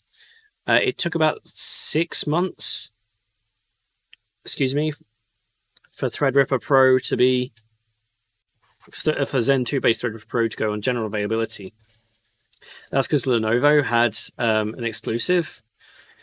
I don't think anybody's going to have a Threadripper Pro Zen 3 exclusive, not based on what I'm hearing. So it's Pleisthos says someone will release a 3000 USD motherboard for customers. The problem is when you start going into like the $1,500 boards, aside from LGA 3647 stuff, for the W3175X, that overclocked 28 core. Above that, when a company makes a really expensive board, they tend to be for very specific people. Like if it's an extreme overclocking board, it may only be sampled to 2 extreme overclockers, and there might not actually be a retail version. So, I mean, I've seen boards, I've seen dev boards through the years that look amazing, and you can just imagine somebody putting on a custom water block and covering it in gold, and then saying this is ADATA made a solid gold plated keyboard that they said was worth 10 grand, and they only made 6. So somebody could do that with a motherboard, I guess, though the companies there don't really do that sort of thing. ADATA was weird in doing it. Still want to review that keyboard. So Colt Marshmallow says chips in cars prediction. There will be chips in cars. I still think Tesla has the best solution. I know a lot of people are still asking for a Dojo versus Cerebrus big AI chip comparison video. The fact that Anastasia Tech has a quite a good couple of videos on this makes me want to go back to addressing it. But then we get down to here are the 45 videos I want to do. And some of these things I also for sure have to write a article for AnandTech on it first before I do the video, because AnandTech pays the bills. So yeah. And Kelly, thank you for the $50. Every time in a stream, you always donate a lot. Thanks, man. Merry Christmas, Happy New Year. Happy Festivus, Meli, Kalikimaka, whichever is your fancy, but thank you. Appreciated. So, and then Bigger and Better Things says, do you think storage other than SSDs are now redundant? No. I think there's a big demand for high capacity spinning rust, especially if it's cheap. I mean, I was talking about my Chia farm ages ago. I spend way too much time looking at prices of hard drives these days, and I have a few ways to try and find the cheap ones. But prices of hard drives have gone up 40 to 50% in the last 2 years. It's insane. So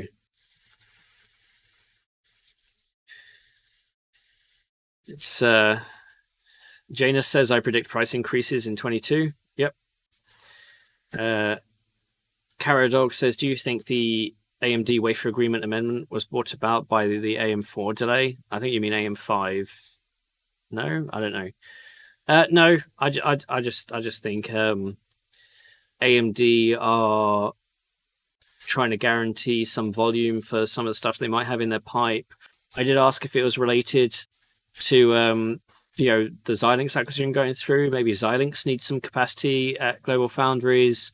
I was told it isn't related to that, but it could be. It could be interesting to see if it goes down that route. Brad Medlin says, do you see crypto mining falling off in 22? With ETH moving to proof of stake, there might be a dip, but you can guarantee that there will be other GPU coins that people will mine. So it's Peter says TechPotato is from the UK. Yep. Born and bred here, live here. So it's Steez asks, how hard would it be to add 3 memory controllers to allow tri-channel memory? Since we won't get Threadripper non-pro, a 16-24 desktop Ryzen with triple channel would be a middle ground. So I'm of the opinion that at some point, memory like DDR5 will get so fast we can only do 1 DIMM per channel. And at that point, we'll move to quad memory controllers on desktop GPUs, so we still have 4 sticks of memory. But I think that's the crossover point. We've had triple channel memory before. The problem is the more memory channels you add, the more pins you have to add. What the current CPUs are, 1700 for Alder Lake and 1331 for AM4. Do we know how many pins are on AM5? But yeah, you start adding more pins, and yeah. Lab says, are you considering to become a full-time YouTuber and take over Linus? I don't mind subscribing you, mate. Thanks for the sub. I'm quite a way off this being any sort of full-time job. I had a couple of people in the industry who was like, don't stop writing, please, because they preferred my written content. It's very different markets, so it's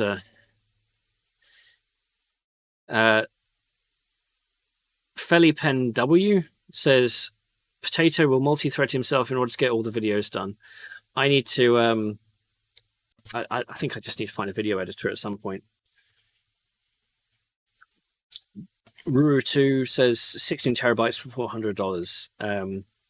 Yeah, it's tough buying storage these days. I mean, usually the good prices on the big drives are actually around the Exos 16 and 14 terabytes, or even the 18 terabytes. They work out very good price per gigabyte if you don't mind having big drives. But yeah, if you want to buy a proper NAS, set aside $1,000 for drives. I bought 3 18 terabyte drives during Amazon Prime Day because the elements were really cheap and you can shuck those. But I got members of my family to buy more for me as well. Yeah, I keep saying Chia Farm. It's, if you watch my Pi video, I need 500 terabytes of storage for Pi. But only having, say, 30 drives for that would be still really slow. It'll take me a year to get that record. So I might have to find some, if Chia bottoms out, I might have to find some way in order to use SSD backed storage and do it that way. That might speed it up. But hard drives right now are really keeping their value. Yeah, so I mean, it's today I bought two 12 terabyte drives at a very cheap price because they were refurbished, but the average selling price is another 20% more than what I paid for it. It's, yeah, that's what the hard drive market is right now. So Tesla will admit that the effort. I have a prediction from the backyard chemist. Tesla will admit the fully self-driving chip they've been shipping is not fast enough for level 5 under all real-world conditions. Yeah, I mean, to be honest, that chip's, what, 2 years? I mean, it was designed while Keller was there, and Keller was there 3+ years ago, so let's see. And yeah, people still talking about storage and, excuse me, the price. Gustavo says, do you still talk to Anand? No, I don't. It's when Anand left in 2015, I think I met him once for coffee in 2016. But between Anand and I, it was very much more of a business relationship than a personal one. And because, you know, we're not in the same business anymore, so we don't talk. And when I worked for Anand, I was a freelancer. And when Anand left and sold, that's when I got my full-time contract.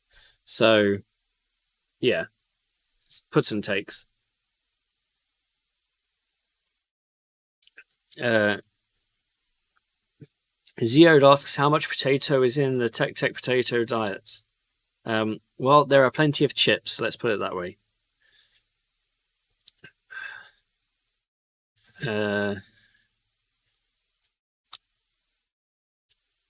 It's Kepler says, how is quad channel 1 DPC easier than dual channel 2 DPC? So when you have 2 DPC, you have to maintain the frequency. The frequency is done per channel, and then you have to maintain it over all the chips in that channel. So if you have 2 DIMMs per channel, you've got twice as much memory to support the frequency and the data rate over those chips. If you've only got one, this is why 1 DPC JDEC specifications are a lot faster than 2 DPC. So Nicholas says AM5 is 1718 pins, LGA 1718. Yeah, so if Old Lake is 1700 and AM5 is 1718, you need to, yeah, if you go from dual channel to tri-channel to quad channel, you're looking at probably, you know, 2000 pins plus extra power that you need for memory controllers and stuff like that. So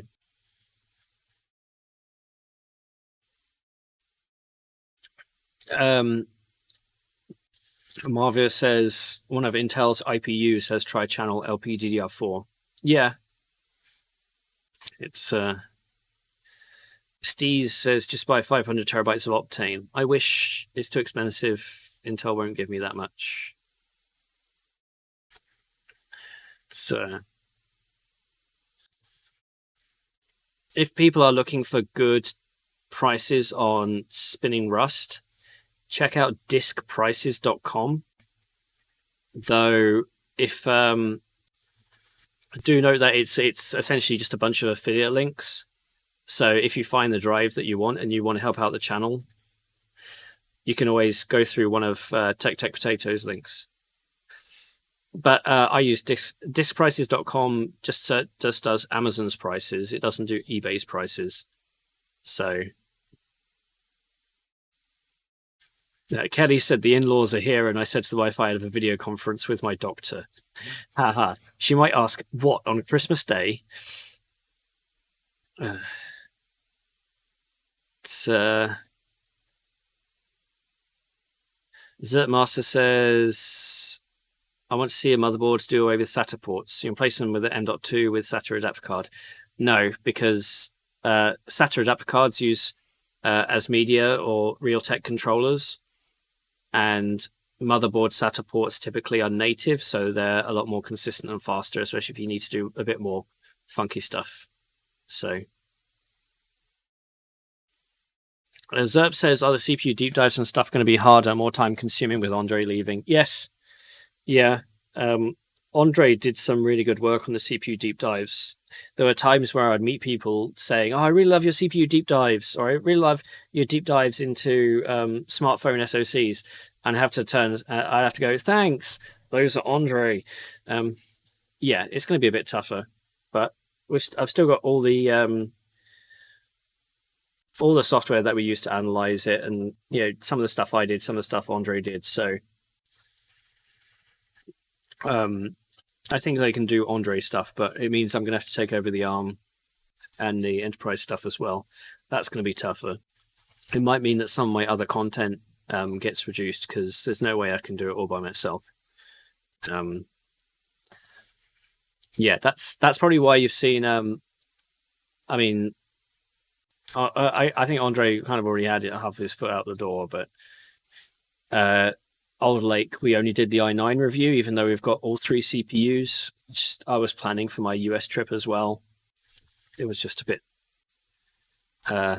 bigger and better things. Do you talk to serve the home? I stayed in Patrick's house while I was in the US for a few nights. So I speak to Patrick quite a lot. Patrick's a good friend.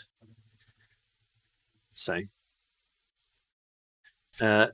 Vipitis says, are Blaze's statistics reliable? More than anyone else. I mean, it's good to have a data point out there. And when we get out the substrate shortage, 2026, I told you at the beginning. Let's go on to upcoming videos, because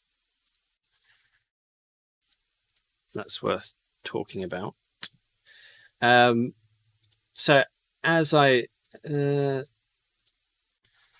mentioned early in the stream, and I think for those of you who follow me really, really closely, this is probably getting to a point where I'm becoming a parrot and saying this repeatedly.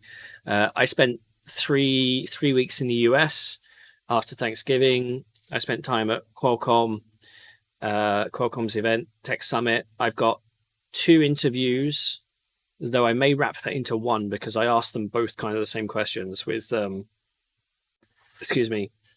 Alex Katusian and Miguel Nunez of Qualcomm.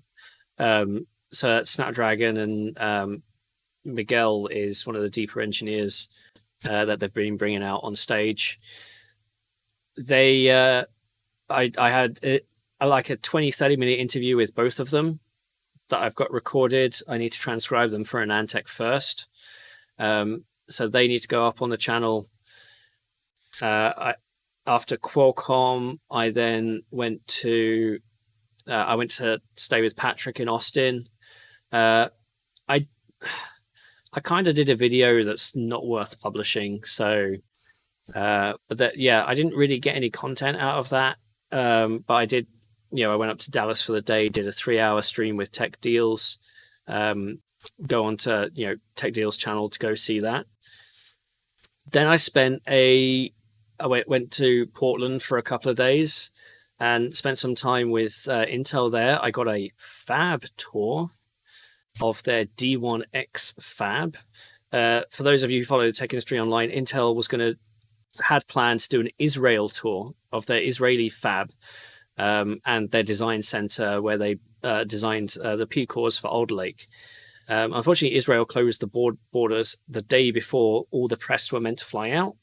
I couldn't go to that because I was already with Qualcomm in the US.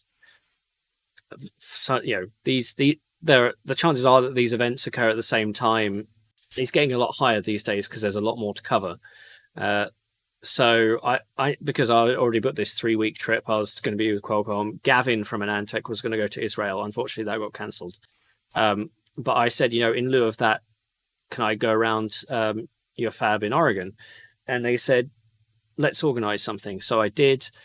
I've got a couple of we went around the fab. We got the tour.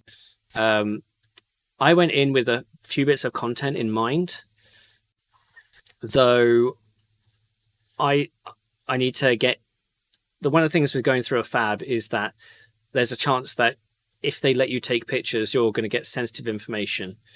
We were told what we could take pictures of, what we could film, where, and what direction we could look at.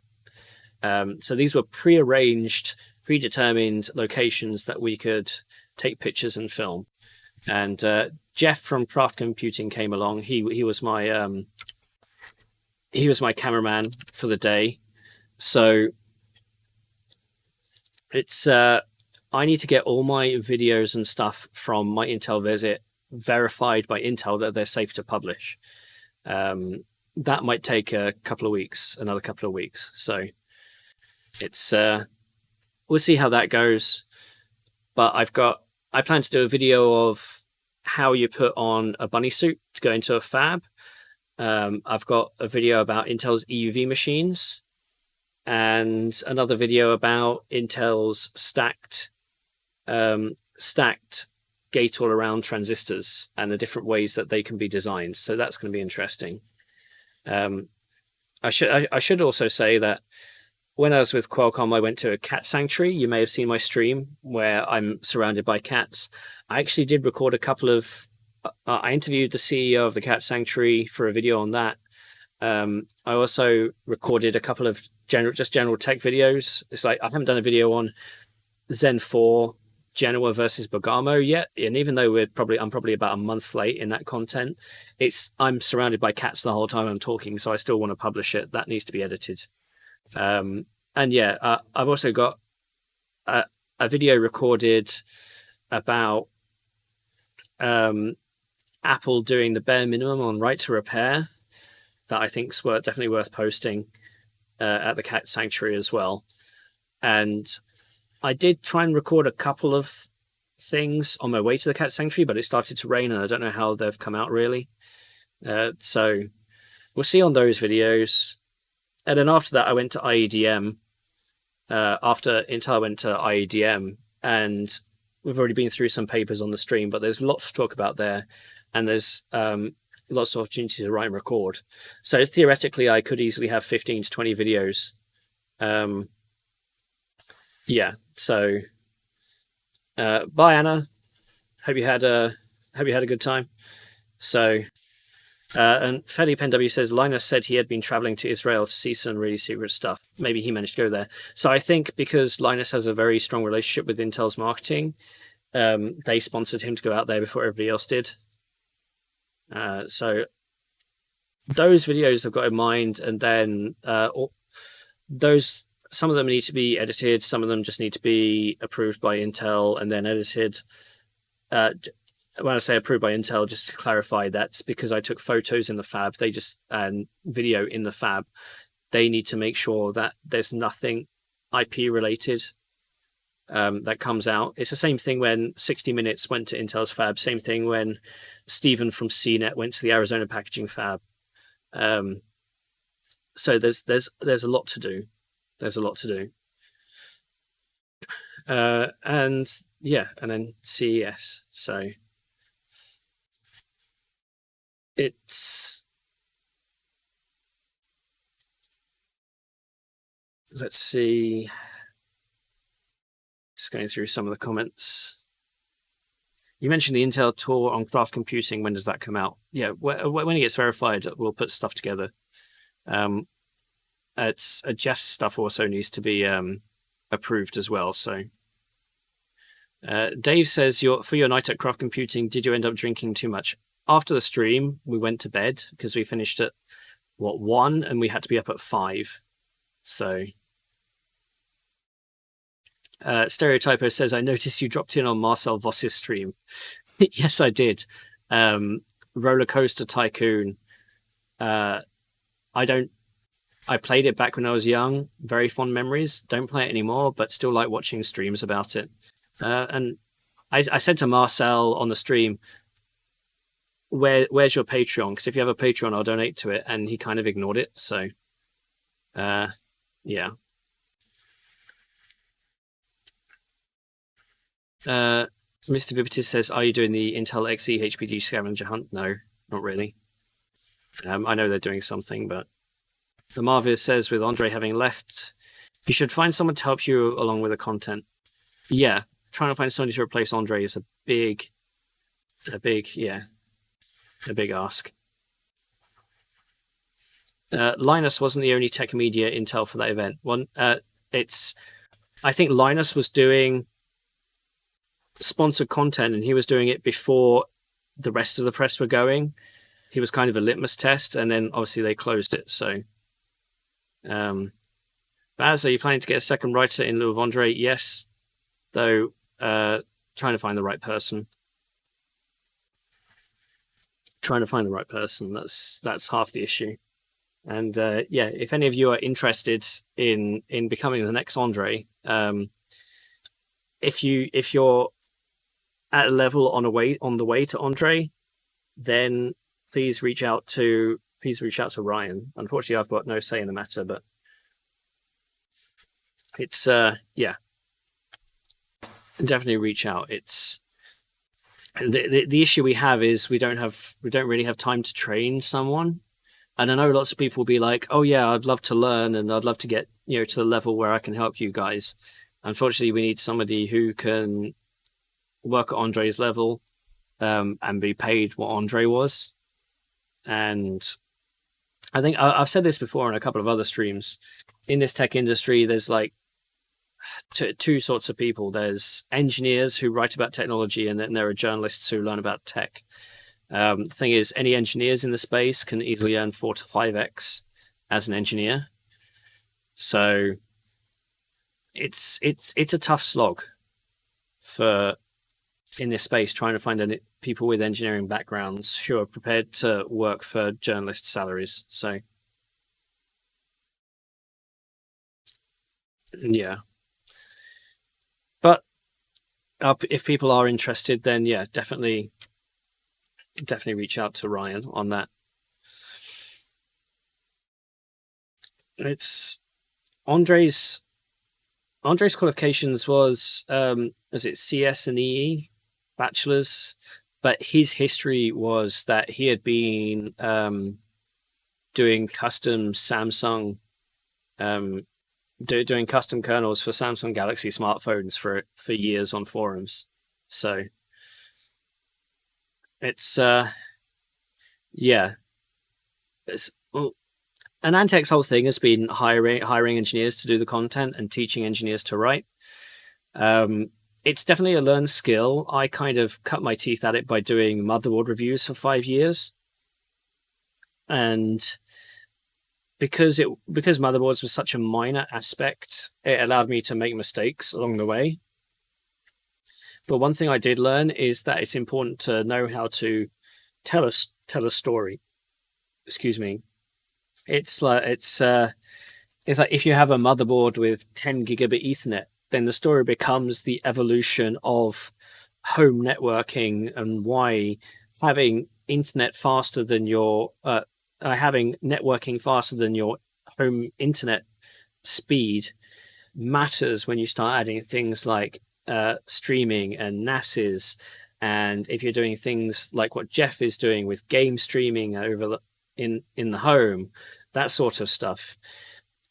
You can't just simply write about the next piece of technology, whether it's what if you write about this memory kit, what's the story about the memory kit? Is the story simply the next generation of DDR5, or is there something a bit more intrinsic in that? Now, initially, I might put it down as a story of putting a step forward into the future of what is going to be the next paradigm in computing memory. DDR4 has been here for ages. DDR5 is the next generation, and this is how we start. There was a slide at Samsung presentation at IEEE-IEDM that said that DDR6, for servers at least, is coming by 2029. So DDR5 that you invest in now is going to be the standard for at least a good 6, 7, 8 years. So it's your choice whether you want to invest in good DDR4 now or entry DDR5 that might have some longer legs on it. And that's where the story, that's how I would frame the story, right? You can't just say, here's a memory kit, here's the numbers. Yeah, there has to be a story. So it's I also cut my teeth on writing a little bit my research papers, and it's just so weird that, so as a child I read, but I read so much more comics, and I still do. I don't really read books. I read a lot online, but when it comes to fiction, I read stories. I read comics. So it just turns out that when you get into the groove on writing, when you get into the groove of explaining something, that comes so natural that you can add additional insight, you get on the right path to. I did some bits to camera at Intel where Jeff was filming, and everything I did was unscripted, but a couple of times I went on for like 5, 6, 7 minutes, completely unscripted, with no hesitations, no breaks, no ums, explaining what I was doing, why I was doing it, and where I was. And it was funny just seeing Jeff's face going, you totally Tom Scotted that. You totally did it in one take, but you did it without a script, that sort of stuff. So it's, I like doing that in the ability where I know the topic at hand extensively. So yeah. Stereo Typo says, I work in biomedical comms. It's visual knowledge translation. Comics can be super helpful in explaining complicated medical and biological processes, even when it comes to fiction. Though that being said, I've got like books on new developments in climate change. I've got books on macroeconomics versus microeconomics. They're not books, they're comics. And I love it. That's what I prefer reading. So it's Bigger and Better Things says, it sucks Tom's Hardware was bought out. Well, Tom's Hardware is owned by Future PLC. AnandTech is owned by Future PLC. Make of that what you will. It's that's how it is. So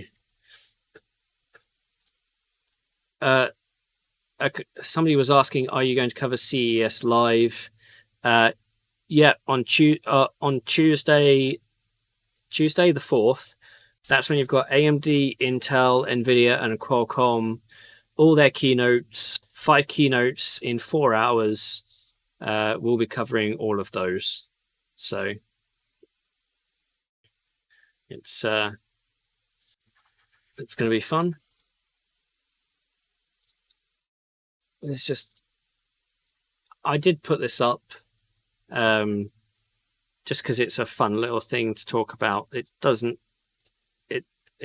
fall under any of these things, but I retweeted this, and it's about NFTs, non-fungible tokens.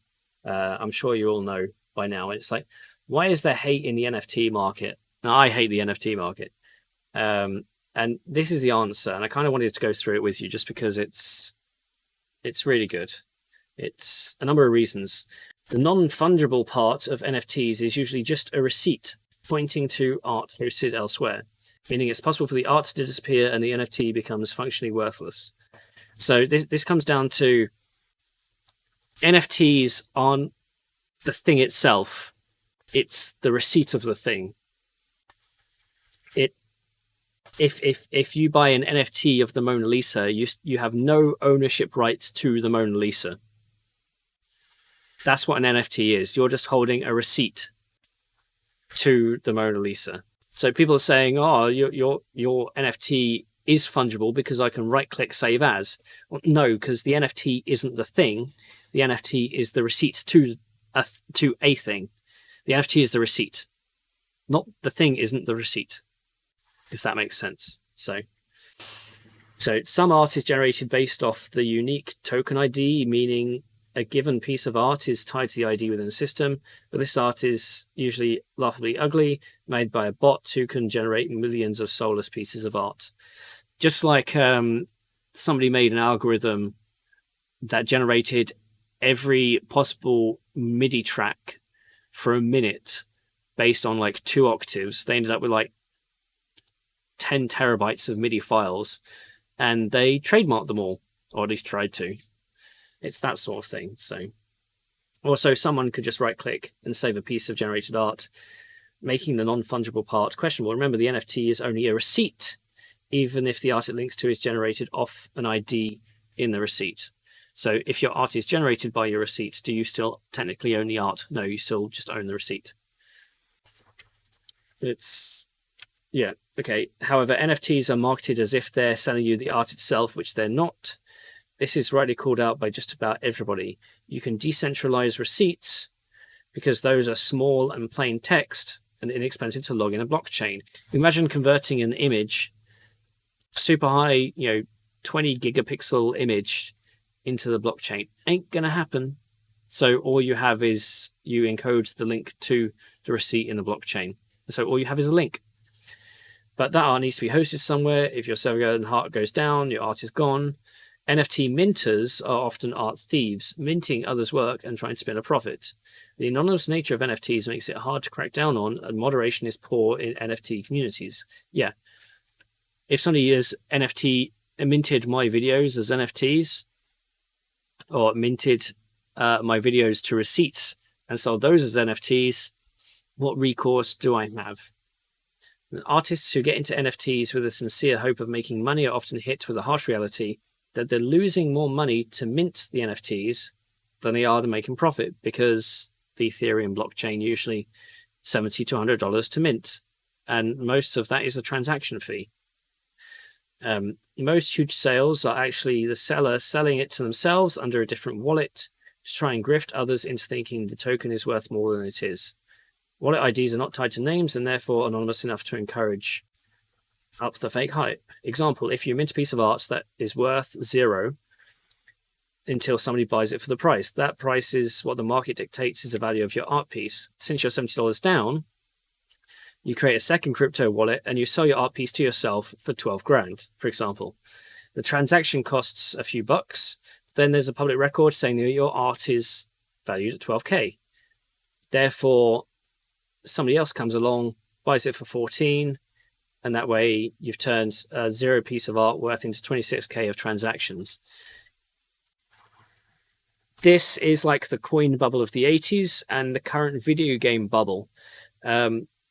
Search for Kyle Jobst, Karljobst. He has a series of 2 great videos on the current scam that is going on in the video game market right now, with collectors who own loads of expensive games, have created a company, or at least are associated with a company that verifies the authenticity of games and their quality, sealed, gives them a rating, and then that person sells that game on their own auction platform to themselves to drive up the cost. It is an amazing piece of research, investigation, definitely well recommended. So, and then going on, creating artificial scarcity as a design goal, which is very counter to the idea of a free market and open web of information. This makes the privatization of the web easier. Using that artificial scarcity to drive a speculation market hurts most people except for hedge funds, grifters, and the extremely lucky. NFTs are driven by hype, making NFT investors and scammers super outspoken and obnoxious. This is why the tone of the conversation around NFTs is so resentful. People are sick of being forced to interact with NFT hype beasts. And then the questionable legality, haven for money laundering because crypto is largely unregulated. Gamers are angry because game publishers love the idea of using NFTs as a way to squeeze more money out of microtransactions. Buying a digital hat for your character is only worth anything because of artificial scarcity and bragging rights. NFTs bolster both of those. And then the computational cost of minting NFTs is energy intensive. This means we're burning more coal and fossil fuels so that more grifters can grift. And yeah. And that's pretty, that's a pretty good overview of why NFTs are such a pain. Don't do NFTs. It's yeah,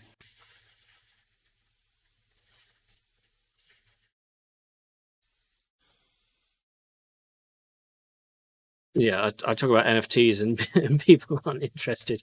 I just thought it was interesting news, and the fact that at Qualcomm's event they said the new Snapdragon SoC for smartphones can mint NFTs. Yeah,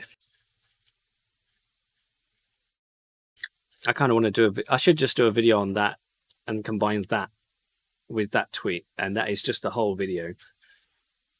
It's insane. So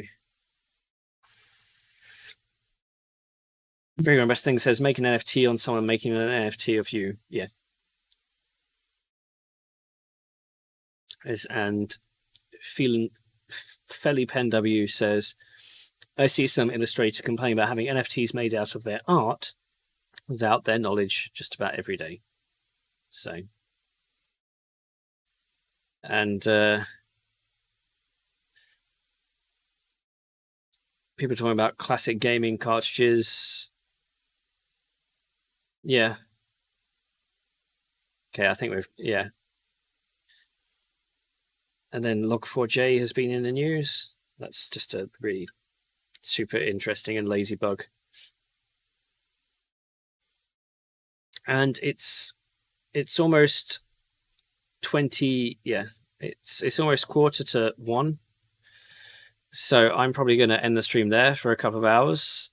I've been planning to do this and I was putting it off earlier in the day, deciding just to lounge around. So thank you everybody for coming along. Definitely wanted to do the predictions because it was so fun watching the full nerd guys do their predictions.